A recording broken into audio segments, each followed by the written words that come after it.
Cette leçon est intitulée Le royaume inébranlable de Dieu. Bob, j'aime quand vous enseignez sur ce sujet parce que vous avez une façon très simple de définir le royaume de Dieu.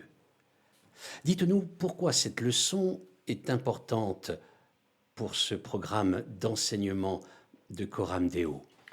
Je pense que cette leçon est importante principalement parce que Jésus a parlé du royaume plus que de toute autre chose.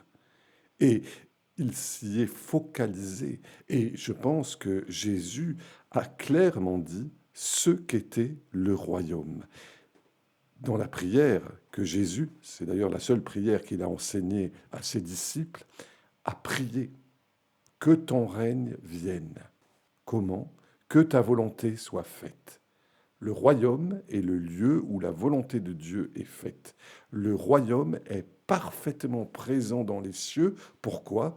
Pas parce que Dieu est là, il est ici aussi, mais sa volonté se fait parfaitement là-bas. Alors, le royaume de Dieu est parfaitement présent là-bas. Et le royaume est présent dans ma vie dans la mesure où la volonté de Dieu est faite dans ma vie.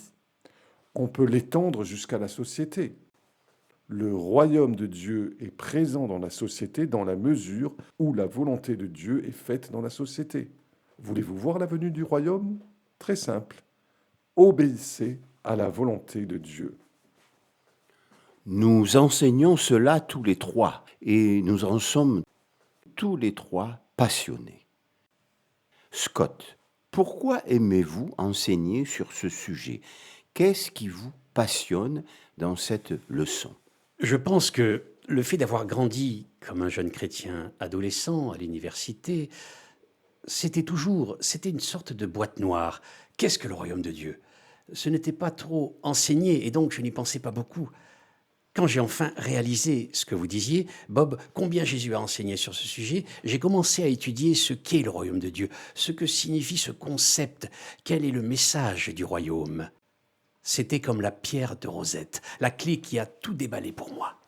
C'est la pierre de Rosette. Ça m'a tout ouverte. Nous avons un ami commun, comme vous le savez, Hein Van Wyck de l'Afrique du Sud. Il a un message similaire. Il dit qu'alors qu'il était jeune chrétien, il était très diligent dans son discipulat. Et pour chaque nouveau sujet, que ce soit l'évangélisation, la croissance de l'Église ou quoi que ce soit, il créait un petit fichier séparé et mettait tout ce qu'il apprenait sur ce sujet dans ce fichier. Et il avait ce bon système de classement.